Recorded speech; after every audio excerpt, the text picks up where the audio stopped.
बिस्मिल्लाहिर्रहमानिर्रहीम। हम लोग मिस रिप्रेजेंटेशन, फ्रॉड और ये वाली बातें पढ़ते हुए आगे चल रहे हैं और हम लोग पहुंच गए थे मिस्टेक के ऊपर। मिस्टेक को हमने दो हिस्सों में डिवाइड कर लिया था और हमने कहा था कि mistake of law versus mistake of fact. फिर मिस्टेक ऑफ लॉ को हमने फर्दर दो हिस्सों में डिवाइड किया था। एक हमने कहा था मिस्टेक ऑफ पाकिस्तानी लॉ, जिसके ऊपर हमारी वो प्रोविजन अप्लाई होगी जिसको हम कह रहे थे ignorance of law is no excuse. Ignorance of law is no excuse. और इसके लिए वो ग्रीक वर्ड भी इस्तेमाल होगा, इग्नोरेंशिया ज्यूरिस नॉन एक्ज्यूटस, जिसका मतलब यह है कि अगर दो लोगों को पाकिस्तानी लॉ के बारे में कोई कंफ्यूजन है, एक को या दोनों को, की वजह से कॉन्ट्रैक्ट पे कोई फर्क नहीं पड़ा, because ignorance of law is no excuse. जिस कंट्री में आप रह रहे हैं उस कंट्री के तमाम कवानीन का आपको पता होना चाहिए। लेकिन अगर फॉरेन लॉ के बारे में बात हो रही है तो कॉन्ट्रैक्ट क्या हो जाएगा, वॉइड हो जाएगा। फिर आ गया जी mistake of fact. Mistake of fact को हमने दो हिस्सों में बांटा, यूनिलैटरल वर्सेस बाइलैटरल। यूनिलैटरल क्या था, मिस्टेक बाय वन पार्टी। इसके एक जर्नल उसूल हमने पढ़ा। जर्नल उसूल क्या था कि valid uni contract based on unilateral mistake of fact is valid. General rule आ गया। एक्सेप्ट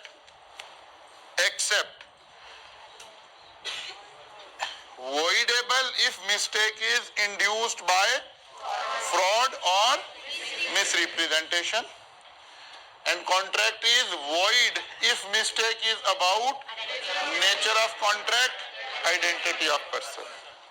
तीनों एरियाज बन गए, वैलिड भी आ गया, voidable भी आ गया, void भी आ गया। फिर आ गया bilateral mistake. Bilateral mistake means mistake by both parties. Mistake by both parties किस चीज की mistake? Mistake about these five thing, about the subject matter, existence, identity, quantity, quality, price, ownership. इनमें से किसी बात से रिलेटेड मिस्टेक है तो दैट इज जो कॉन्ट्रैक्ट आपने किया है लेकिन दोनों पार्टीज की मिस्टेक है तो इसको हम क्या कह रहे हैं, कॉन्ट्रैक्ट इज वॉइड। मिस्टेक। अच्छा जनाब, अब थोड़ा आगे चलते हैं, मिस्टेक ऑफ लॉ को थोड़ा लेकर फर्दर चलते हैं। Under the provision of contract act 1872 comment on the validity of the following agreement caused by mistake. Azam and Babar make a contract which is based on erroneous belief that a particular debt is barred by Pakistani law of limitation। यानी वो कह रहा है कि यार लोगों का ख्याल क्या है, इरोनियस बिलीफ का मतलब है गलती कर रहे हैं वो, ठीक है ना। क्या गलती कर रहे हैं कि ये डेट जो है ये टाइम बार्ड हो गया है, यानी वही जो 3 साल वाली बात हमने पढ़ी थी ना पीछे, time barred debt. Contract without consideration में भी ये बात पढ़ी थी हमने, ठीक है ना। तो वो कहता है कि कॉन्ट्रैक्ट हुआ है एक पाकिस्तानी लॉ के बारे में, दोनों लोगों को इरोनियस बिलीफ है, the contract is valid as ignorance of law is no excuse. फिर आ गया second, Andrew, a Pakistani, agreed to export a particular medicine to Boris, a foreign national. Unknown to both of them, the law of that country has banned the sale and purchase of that particular medicine. Mistake of foreign law. Mistake of foreign law. As unknown to both of them, the law of that country has banned the sale and purchase of the particular medicine. This is a mistake of foreign law, so the agreement is void। तो हमें देखना पड़ेगा कि हम mistake किसकी कर रहे हैं, लोकल लॉ की कर रहे हैं या फॉरेन लॉ की कर रहे हैं, ठीक है ना। अच्छा जनाब, फिर आ गया mistake of fact, bilateral mistake. Bilateral का क्या मतलब है, mistake by both the parties, mistake by both the parties, bilateral mistake. Under the provision of Contract Act 1872, comment on the validity of the following agreement caused by mistake. Atif agreed to buy from Babar a certain horse. It turns out that horse was dead at the time of bargain through neither party was aware of the fact. It turns out that horse was dead at the time of bargain. कल वाली बात, जब आप bargaining करें उस वक्त existence का issue है, बार्गेनिंग करने के बाद घोड़े की डेथ हो जाती, फिर और कानून लगेगा, फिर हमने देखना है कि रिस्क एंड रिवॉर्ड ट्रांसफर हो गए थे या रिस्क एंड रिवॉर्ड ट्रांसफर नहीं हुए थे। लेकिन अगर at the time of contract वो इवेंट हो चुका हुआ है, कौन सा इवेंट? उन 5 में से कोई एक, about existence, quantity, quality, price, ownership, identity, ठीक है ना, at the time of contract. तो हमने कहा कि कॉन्ट्रैक्ट क्या हो गया? वॉइड हो गया। The agreement is void because there is a bilateral mistake as to the existence of the subject matter. Atif agreed to buy from Bakr all his horses, believing that Bakr has 3 horses, but Bakr actually has 2. अच्छा, ये हमने क्योंकि ऊपर heading लगा दी है, कौन सी mistake है? इसका मतलब है दोनों लोगों को ये मिस्टेक हो रही है। अगर एग्जाम में खाली ये बात लिखी हुई है, फिर हम अज्यूम करेंगे, फिर ये ओपन वाला क्वेश्चन बन जाएगा कि अच्छा जी इस कैटेगरी में देखें या इस कैटेगरी में देखें, बिकॉज यहाँ नहीं लिखा हुआ कि मिस्टेक बाय बोथ पार्टी है या मिस्टेक बाय वन पार्टी है। लेकिन हम यहाँ से 2 क्यों कंसिडर कर रहे हैं? हमने ऊपर हेडिंग में बता रखा है कि all the mistakes are bilateral mistake, ठीक है ना।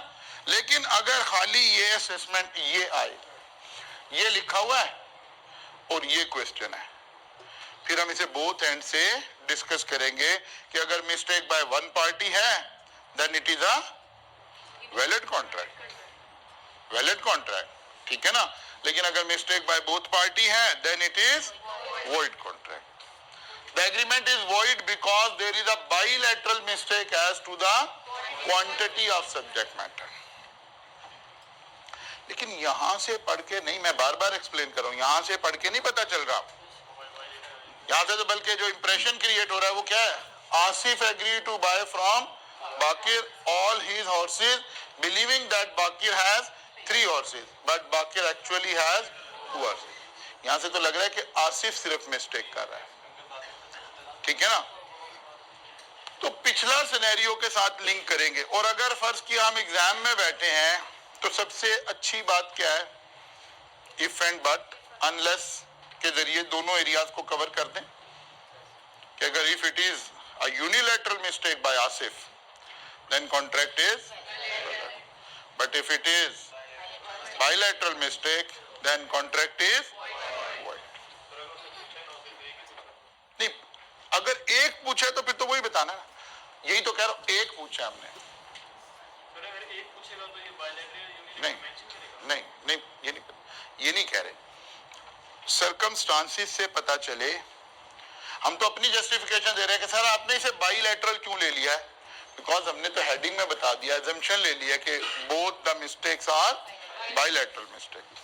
लेकिन एग्जाम में अगर ऐसे लिखा हुआ है और क्लैरिफाई नहीं हो रहा तो आपके लिए सिक्योर एरिया कौन सा है? दोनों को लिखते हैं। सिक्योर एरिया कौन सा है? दोनों को लिखते हैं।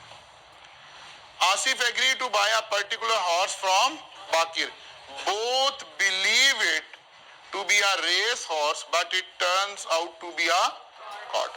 बोथ बिलीव, अब पता चल गया, अब दोनों बातें डिस्कस करने की जरूरत नहीं है। इस बोथ ने बता दिया है कि इट्स अ बाइलैटरल मिस्टेक।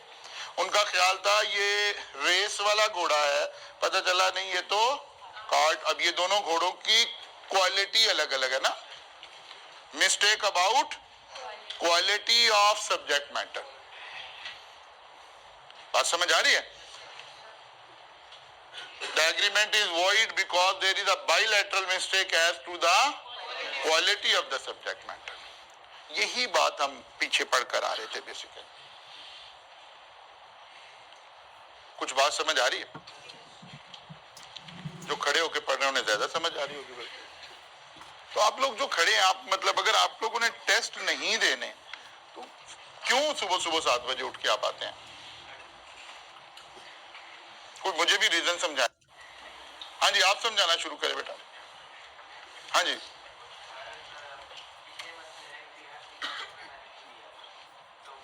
पिछला मंथ, इस तो अभी हुआ ही नहीं है,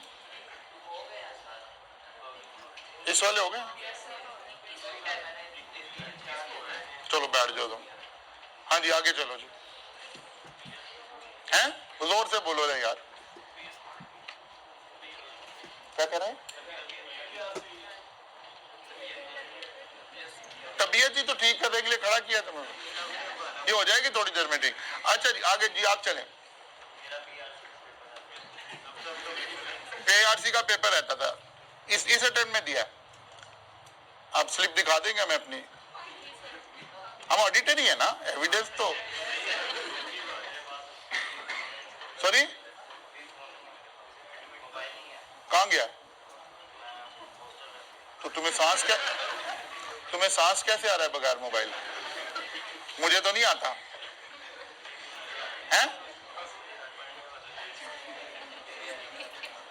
कोई बच्चा जानता है कि इसने पेपर दे रहा था? पेपर दिया, बैठ जाओ तुम। अच्छा, वो 7 वाले की गवाही डलवा रहे हैं जिसने खुद भी बैठ रहे हैं अभी। अच्छा, हाँ जी हजरत जी, आप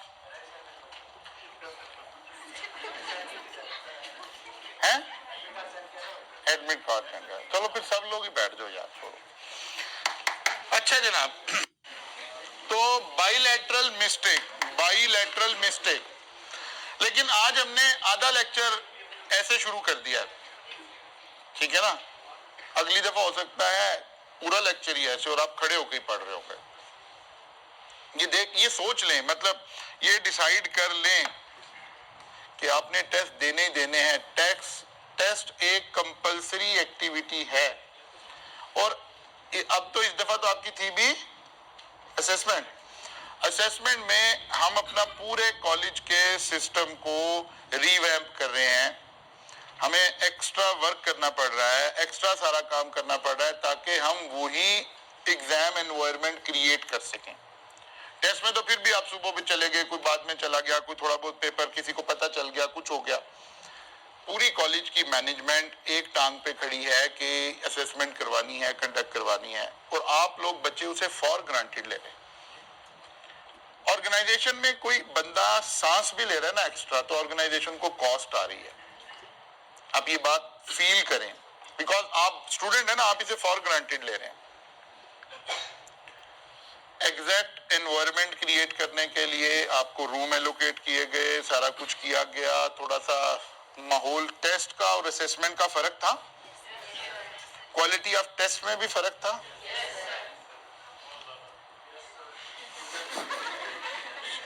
बात समझ आ रही? और आप इसे फॉर ग्रांटेड ले रहे हैं, हमें अपने संडे का डे भी इसके ऊपर स्पेंड करना पड़ा। इस बच्चे को भी संडे को मेरे साथ काम करना पड़ा, मैंने भी कुछ आवर्स स्पेंड किए, इसने भी कुछ आवर्स स्पेंड किए, और फिर हम इस टेस्ट तक पहुंच रहे हैं। और हम आपको मतलब बड़े वो अल्लाह के ऊपर तवक्कुल करके कह रहे हैं, जब आप एग्जाम में जाएंगे तो आप शक में पड़ जाएंगे कि यार ये क्या हुआ है। लेकिन अगर आप उस प्रोसेस में से ही नहीं गुजरेंगे तो फिर तो कोई फायदा नहीं होगा। इसलिए भाई आप सब लोग टेस्ट देने की तरफ फोकस करें, अदरवाइज आपको वो बेनिफिट हासिल नहीं होंगे। जाहिर है पेपर आपने सारे पास करने हैं इंशाअल्लाह ताला। हम कहते हैं पहली अटेम्प्ट में पास कर ले, है ना? हम चाहते हैं कि पहली अटेम्प्ट में पास हो जाएंगे। अल्लाह खैर आफियत रखे। ये अब रिजल्ट आने वाला है, मंडे को रिजल्ट आ रहा है ना, तो छुट्टी का पता नहीं, मैनेजमेंट बताएगी। मैं इस वक्त टीचर के गाउन में खड़ा हूं। अच्छा जी, आगे चलते हैं। तो मैनेजमेंट विल डिसाइड। होनी चाहिए। मेरा वोट आपकी तरफ है,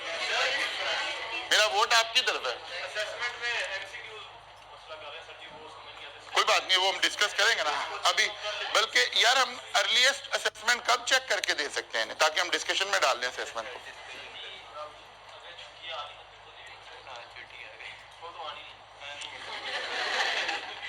अल्लाह खैर करेगा। आनी आनी आनी नहीं, आपको थोड़ा जोर लगा के पहले चेक कर लें इसको। हम कोई सैटरडे को डिस्कस नहीं कर सकते असेसमेंट। सैटरडे को कौन सी छुट्टी है? नहीं, सैटरडे को कोई छुट्टी नहीं है। चले बहरहाल जी हम डिस्कस करेंगे इंशाल्लाह ताला। या एक ये हल हो सकता है कि हम आपको आंसर दिए बगैर उसको डिस्कस कर लेंगे। मैं वही कह रहा हूँ ना, यहाँ हम चेक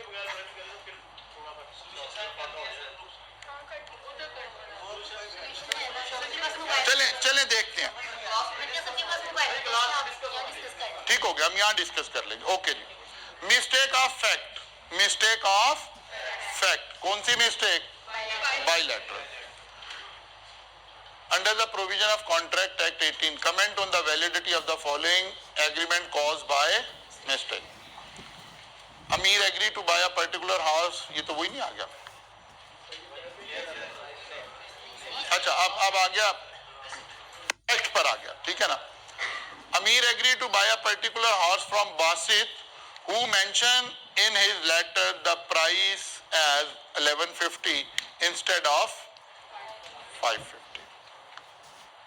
तो हमने कहा था कि इस तरह के जो एग्रीमेंट हैं वो क्या है? The agreement is void because there is a bilateral mistake as to the price of the subject matter. दोनों लोगों को मिस्टेक हो गई है। Azam agreed to buy from Babar a certain horse. Babar has one race horse and one cart horse. Azam thinks that he is buying a race. ये वही वाली जो मैंने गाड़ी की एग्जांपल दी थी। आप गाड़ी X सेल कर रहे हैं, दूसरा बंदा गाड़ी Y समझ रहा है। बाइलैटरल मिस्टेक, ठीक है ना। अब ऐसे हेडिंग बनी हुई है और आप इसको लेकर आगे चलेंगे इंशाल्लाह ताला। ये सारी बातें आपको समझ आ रही होंगी इंशाल्लाह ताला। अच्छा जी, जी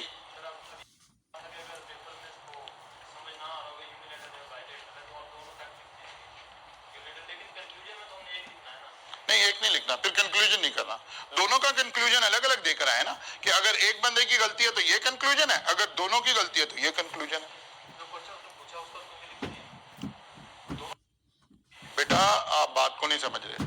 सवाल दो तरह का बनता है। एक सवाल है एग्जामिनर आपको क्लोज सिनेरियो देता है, क्लोज सिनेरियो। इसकी एग्जांपल हमने यहाँ क्रिएट कर रखी है। हम तो ऐसे छोड़ते नहीं है बात को कि बात ऐसे ही रह जाए। ये देखें, यहां हमने की ना ये बात, ये देखें, ये क्वेश्चन और इस क्वेश्चन के फर्क को समझें। Third question was a close question. उसने कहा जी बोथ बिलीव। इस क्वेश्चन को दानिस्ता एग्जामिनर ने ओपन बनाया चेक करने के लिए कि क्या बच्चा दोनों आर्गुमेंट लिखता है। तो वो तो कोई एक चीज मांग ही नहीं रहा अब आपसे, वो तो मांग ही असल में दोनों बातें रहा है। जब उसने सिनेरियो को खुद क्लियरली क्लोज नहीं किया तो वो तो दोनों एंगल मांग रहा है आपसे। तो ये हमने दानिस्ता यहाँ इसी तरह इसको दोनों को क्रिएट करके दिखाया हुआ है कि ये देखें, ये एक ओपन एंडेड क्वेश्चन है, सिनेरियो है, और ये एक क्लोज एंडेड सिनेरियो है। जब भी ओपन एंडेड सिनेरियो आया तो फिर आपको दोनों बातें डिस्कस करनी है। कंक्लूजन तो वो मांग ही नहीं रहा है आपसे। दोनों तरह क्या है, एक नंबर भी है, वो लिखने में हमने उसको कम करना। जाहिर है एग्जामिनर भी जब सवाल बना रहा होगा उसे भी पता है ना कि मैंने मार्क्स के साथ इस बात को अटैच करना। तो ये बात याद रखिए कि हमें conclusion one liner conclusion required नहीं है अनटिल एंड अनलेस कि क्लोज क्वेश्चन नहीं है। आप ऐसे ही समझे कि एक बंदा कोई किसी सिनेरियो, रियल सिनेरियो को लेकर किसी वकील के पास चला जाता है, तो क्या वकील उसे सिर्फ एक बात कहता है कि अच्छा जी ये होगा? वो कहता है अगर ऐसा हुआ तो फिर ये हो सकता है, अगर ऐसा हुआ तो फिर ये भी हो सकता है, अगर ऐसा हुआ तो फिर ये भी हो सकता है। तो यही तो चाह रहा है एग्जामिनर हमारे से, नॉलेज ही तो चेक करना चाह रहा है। यानी एग्जामिनर सिर्फ मिस्टेक की बात कर रहा है, वो चाह रहा है कि आप सिनेरियो में ही अब उसे ये बताएं कि भाई मिस्टेक भी दो तरह की है, एक यूनिलैटरल और एक बाइलैटरल। अब क्योंकि उसने क्लियर नहीं बताई बात, तो आपने यूनिलैटरल वाला उसूल भी बताया, उसे बाइलैटरल वाला भी बताया। ठीक है ना, ऐसे बात हो रही है। अच्छा जनाब, खैर ये छोटे छोटे एग्जाम्पल काफी सारी आपको यहाँ नजर आएंगी, ये आपने आज सारी रीड करनी है ताकि आप इन सारों को आगे लेकर चल सकें। ये इंशाल्लाह सारी बातें आपको समझ आएंगी, हमने सारी एग्जाम्पल इसी तरह ली हुई हैं। आगे चलते हैं जी, हम बात तो वो पीछे से चल रही है हमारी, अब आ गया जी expressively declared void agreement. There are certain agreements जिनको लॉ ने एक्सप्रेसिवली डिक्लेयर कर दिया कि these are void agreement, agreement which are expressively declared by law as void। इनकी एक लिस्ट है हमारे पास, उनमें से पहला आ गया agreement in restraint of trade. Restrain of का मतलब क्या होता है? पाबंदी लगाना। वो कहता है ऐसा एग्रीमेंट जिसमें पाबंदी लगाई जाए किसी बंदे के ऊपर, उसकी ट्रेड, कारोबार, बिजनेस, सर्विसेज के ऊपर। Every agreement by which anyone is restricted from exercising a lawful profession, trade or business of any kind is to that extent void। वो कहता है अगर किसी बंदे पर यह पाबंदी लगा दी जाए कि भाई आप अपना प्रोफेशन कंटिन्यू नहीं करोगे, आप अपना ये वाली जॉब नहीं करोगे या ये काम नहीं करोगे, तो ये तो हर शख्स की जो बुनियादी हुकूक है उसके खिलाफ है। हो सकता है सामने वाला बेचारा उस वक्त ऐसे सर्कमस्टांसिस में हो, बेटा आपने क्लास में जाना तो चले जाओ तो अगर सामने वाला ऐसे सर्कमस्टांसिस में है कि वो बेचारा कहता है यार मेरे से ये भी लिखवा लो, मुझे जॉब तो दे दो। आप समझ आ रही है? किसी शख्स को कोई बंदा जॉब दे रहा है और कह रहा है अगर आप हमें जॉब छोड़ोगे ना हमारी, फिर आइंदा ये वाली जॉब आप बाकी जिंदगी नहीं करोगे क्योंकि हम आपको कोई ऐसा कायनात का सीक्रेट सिखाने लगे हैं। उस बेचारे को जॉब चाहिए इस वक्त, वो कहता है हाँ जी नहीं करूंगा। वो कहता है भाई मेरे हाथ के अंगूठे भी लगवा लो, पैर के भी लगवा लो, लेकिन मुझे जॉब दे दो। अब यहाँ लेजिस्लेटर ने, लॉ ने शेल्टर देना इसके बुनियादी हकूक का। जो किसी शख्स के फंडामेंटल राइट्स हैं उसका तहफ्फुज उसको आइन ने देना है, कानून ने देना है। वो शख्स खुद भी विड्रॉ नहीं कर सकता अपने फंडामेंटल राइट से, क्योंकि यार ये तो खुद ही एग्री कर रहा है ना। लॉ कहता नहीं भाई ये भी नहीं एग्री कर सकता, जो हमारे मेरे फंडामेंटल राइट्स हैं उनको मैं खुद भी विड्रॉ नहीं कर सकता। इस बैकग्राउंड से ये वाला लॉ बना हुआ है, ठीक है ना, कि कोई शख्स बेचारा फंसा हुआ है, आप उसे कहें एक्सरसाइज लॉफुल प्रोफेशन, जाहिर है इलीगल प्रोफेशन तो कोई होता ही नहीं, ठीक है ना। किसी लॉफुल प्रोफेशन, ट्रेड और बिजनेस ऑफ एवरी काइंड, वो कहता है ये वाला agreement itself by default void है, भले आपने साइन भी कर दिया जो मर्जी कर दिया, इसकी कोई हैसियत नहीं है। वो कहता है जी पक्की बात है? कहता नहीं यार इतनी पक्की नहीं है, there are certain exception, there are certain exception. What are the exceptions?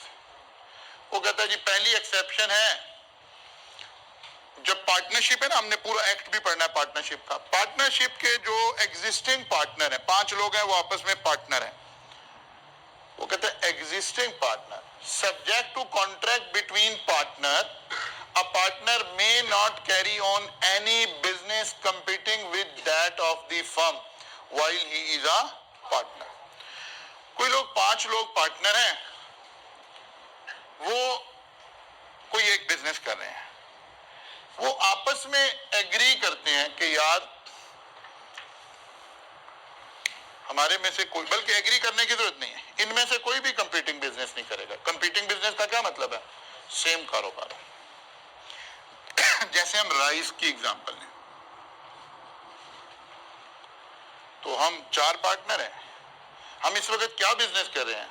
हम सीए की एजुकेशन का बिजनेस कर रहे हैं। तो क्या मैं शाम को एकेडमी खोलूं जाके सीए की, और मैं कहूं कि नहीं भाई ये मेरा लॉफुल प्रोफेशन है, मुझे कोई नहीं मना कर सकता?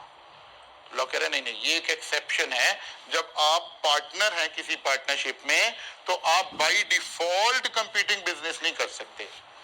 हाँ आप एग्रीमेंट करते वक्त ही कहें, सब्जेक्ट टू का मतलब है अगर वहां लिख लें कि यार नहीं भाई मैं अपनी एकेडमी भी चलाऊंगा, मुझे राइज में पार्टनर बनाना बनाए, नहीं बनाना ना बनाए, फिर मैं कर सकता हूं। ये जो लफ्ज लिखा हो ना, subject to contract between partners, और अगर पार्टनर में ऐसी कोई बात नहीं हुई है तो फिर इसका मतलब है बाय डिफॉल्ट आप ये काम नहीं कर सकते। ओके जी, मुझे आइन हक दे रहा है, वो कह रहा है नहीं, आइन इस वाली जगह पर आपको ये हक नहीं दे रहा, बिकॉज आप एक जगह बिजनेस कर रहे हैं इकट्ठे, तो आप ये नहीं कर सकते। नंबर 1।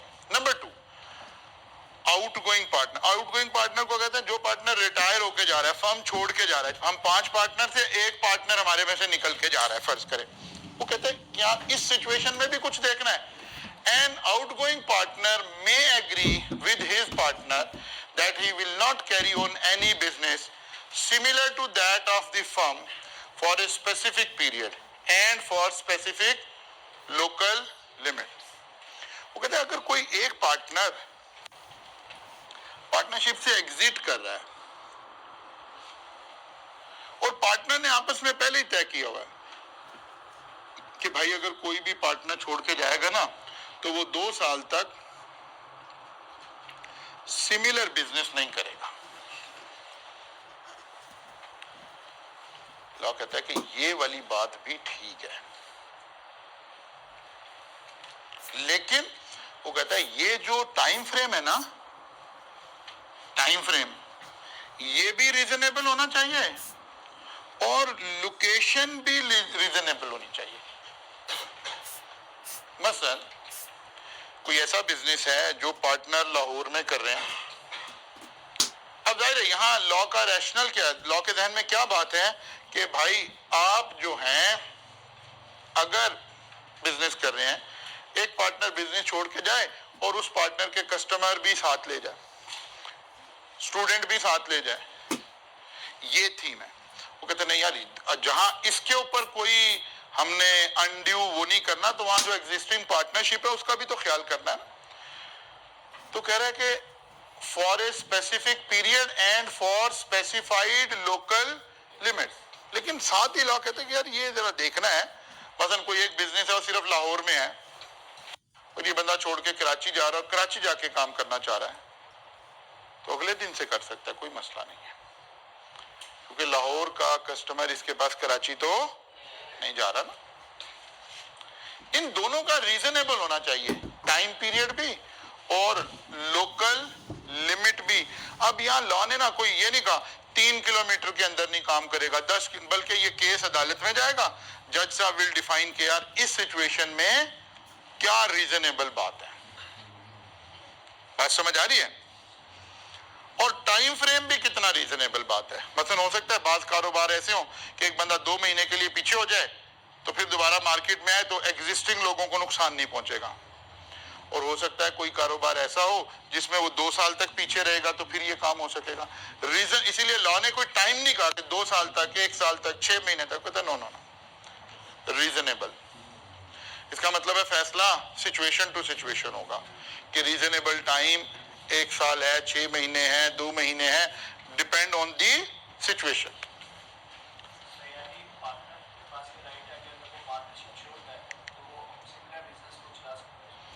अगर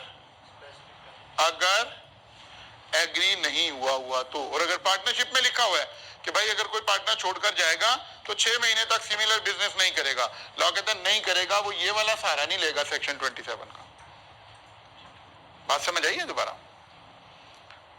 पार्टनर, पहली बात है ये बात लिखी कहाँ होगी कि वो बिजनेस नहीं शुरू करेगा, इसीलिए क्या लिखा हुआ है, an outgoing partner may agree with his, may agree, shall नहीं, मे एग्री। अगर एग्री कर रखा है, जाहिर है जब पार्टनरशिप, एक अच्छी पार्टनरशिप डीड कैसे बनती है, जब आप आपस में पार्टनर बनने लगते हैं ना, आप तमाम मामलात उस वक्त सोचते हैं, क्योंकि अगर आप उस वक्त मामलात सोच रहे होंगे ना तो वो पर्सन स्पेसिफिक नहीं होंगे। मतलब 5 पार्टनर हैं, वो कह रहे हैं अभी तो सारे पार्टनर बनना चाह रहे हैं ना, वो कहते हैं अगर कोई छोड़ के जाएगा तो 1 साल तक सिमिलर कारोबार नहीं करेगा, तो मुझे ये फीलिंग नहीं आ रही कि मेरे लिए कानून बन रहा है। उस वक्त तो मुझे लग रहा है मैं तो छोड़ के जाऊंगा ही नहीं, आपको भी यही लग रहा है, उसे भी यही लग रहा है, उसे भी यही लग रहा है। वो कह रहा है भाई कोई बंदा ना सिमिलर बिजनेस नहीं करेगा, बिल्कुल नहीं करेगा, क्योंकि पर्सन स्पेसिफिक नहीं है। लेकिन फर्ज करें मैं अब छोड़ के जा रहा हूं और अब आप बात तय कर रहे हो तो मैं तो कहूंगा यार मैं जज हो रहा हूं इसलिए तुम ये बात कर रहे हो, इसलिए ये वाली बात इस वक्त नहीं होनी। ये जो लिखा ना subject to partnership contract, partnership contract कब हो रहा होगा? जब हम पार्टनरशिप शुरू कर रहे होंगे। उस वक्त सोचेंगे किसी की डेथ हो गई तो क्या होगा, उस वक्त सोचेंगे फलां हो गया, तो अब उस वक्त सबको ये लगेगा कि यार ये इवेंट मेरे साथ भी हो सकता है, ये वाली बात जो हम डिस्कस कर रहे हैं इसमें मेरे बच्चों का भी भला है। तो एक इम्पार्शियल गुफ्तगू हो रही होगी। फिर जब वो सिचुएशन अराइज होगी उस वक्त इसको इंप्लीमेंट किया जा रहा होगा। बात समझ आ गई है? अच्छा जी, तीसरी बात डिसोल्यूशन ऑफ फर्म। हमने फर्म एक है कि एक बंदा छोड़ के गया था, एक है हमने फर्म खत्म कर दिया, डिसॉल्व कर दिया। पार्टनर मे अपॉन और in anticipation of the dissolution of the firm make an agreement that some or all of them will not carry on the business similar to that of the firm for a specified period and for a specified local। वो कहते हैं यार अच्छा भाई खुदा ना खास्ता कभी फर्म डिसॉल्व करनी पड़ गई तो, वो कहता है देखो वरना लड़ाइयाँ होंगी, हम दोस्त हैं आपस में, तो यार ये डिसाइड हो गया कि 2 साल तक कोई भी बंदा सेम बिजनेस नहीं करेगा। फिर वही बात है, ये बात कब हो रही है? At the start, person specific नहीं है। लॉ कह रहा है यार ये वाली जो सिचुएशन है, अब ये बंदा निकल के आए और आगे कहे नहीं नहीं सेक्शन 27 ये कहता है, वो कहता है नहीं नहीं these are the exception to section 27। बात क्लियर हो रही है? आखिरी बात सेल ऑफ गुडविल। अगर कोई शख्स अपना कारोबार बमाए नाम बेच दे, इसे कहते हैं सेल ऑफ गुडविल। बात समझ आ रही है? कोई शख्स अपना कारोबार बमाए नाम बेच दे, उस कारोबार का नाम भी बेच दे, ठीक है ना? मतलब फर्ज किया एक फास्ट फूड रेस्टोरेंट है बडीज के नाम से, लेट्स अज्यूम। वो बंदा कह रहा है यार मेरे से नहीं चल रहा भाई, अब इसे कोई खरीद ले। एक शख्स ने कहा ओके जी मैं आपका बिजनेस खरीद लेता हूं, नाम बडीज ही रहेगा, ये नाम भी आपने हमें बेच दिया। पहली बात है, इसे लॉ सेल ऑफ गुडविल कह रहा है। अब फर्ज करें वो शख्स ना इस बिजनेस पर यहां पिछले 5 साल से ये बिजनेस कर रहा था, उसने 20 लाख रुपए का ये बिजनेस सेल कर दिया नाम के साथ ही, अगले दिन ही साथ वाली दुकान में एक और नाम रख के बिजनेस शुरू कर दिया। आपके ख्याल में कस्टमर इसे ओरिजिनल दुकान समझेगा कि इसे समझेगा? नए वाली को समझेगा, क्योंकि कस्टमर को पता है इस बंदे की दुकान है, उस बेचारे ने पैसे भी दिए हैं और उसको लोग फेक दुकान समझ रहे हैं, इसको सही समझ रहे हैं। बिकॉज लोग तो उस बंदे से अटैच है ना। आप किसी रेस्टोरेंट में जाते हैं, किसी शवारमा वाले के पास जाते हैं, आप देखते हैं इस बंदे का शवारमा था, ये शुरू से लगा रहा है, चल रहा है, एक दिन आता है वो उसका शवारमा कोई और बंदा खड़ा है और ये वाला बंदा कहीं साथ वाली जगह पे खड़ा है, शवारमा लगा रहा है। आप किसका शवारमा खाते थे? आप तो उसका खाते थे। इस बंदे के साथ ज्यादती हो जाएगी जिस बेचारे ने पैसे भी दिए, नाम भी खरीदा था इसने, लेकिन उस नाम से इसे कोई फायदा नहीं होगा। लॉ कहता है नहीं नहीं यार, ये भी अब अगर बेचते वक्त सामने वाला बंदा रिस्ट्रिक्शन लगा दे, यार देखो भाई आप इस इलाके में कम से कम 6 महीने शवारमा की शॉप नहीं खोलोगे, तो ये वाला बंदा भी सेक्शन 27 का सहारा नहीं ले सकता। बस अभी देखते हैं ना क्या हुआ। देखें बडीज के नाम से तो खोल ही नहीं सकता ना, वो तो उसने नाम ही सेल कर दिया ना। वो तो जैसे किसी ने गाड़ी सेल कर दी, घर सेल कर दिया, मोबाइल सेल कर दिया, ऐसे ही नाम सेल कर दिया। Sale of goodwill, partner may upon the sale of goodwill of the firm make an agreement that partner will not carry on any business similar to that of the firm for a specified period and for specified local limits। 4 exception आ गए, ठीक है ना? General उसूल वही जैसे हम पहले भी पढ़ रहे थे, agreement without consideration is void. फिर एक्सेप्शन आ गई, no consideration no contract, exception आ गई। अब उस असल उसूल क्या है? असल उसूल क्या है? Every agreement by which any person is restricted from the exercise of lawful profession trade, ये क्या है? वॉइड है। Agreement in restraint of trade is void, असल उसूल ही आ गया। But these 4 are the exception. Number 1, existing partner, outgoing partner, dissolution of firm, sale of goodwill. बात क्लियर हो गई है? ये सारा निजाम क्या चल रहा है? ये सारा निजाम चल रहा है कि एक बुनियादी उसूल आ गया और फिर उसके साथ हमारे पास एक्सेप्शन आ गई। कल आएंगे तो इन सारी एक्सेप्शन के ऊपर केस स्टडीज करेंगे और फिर आगे चलेंगे इंशाल्लाह।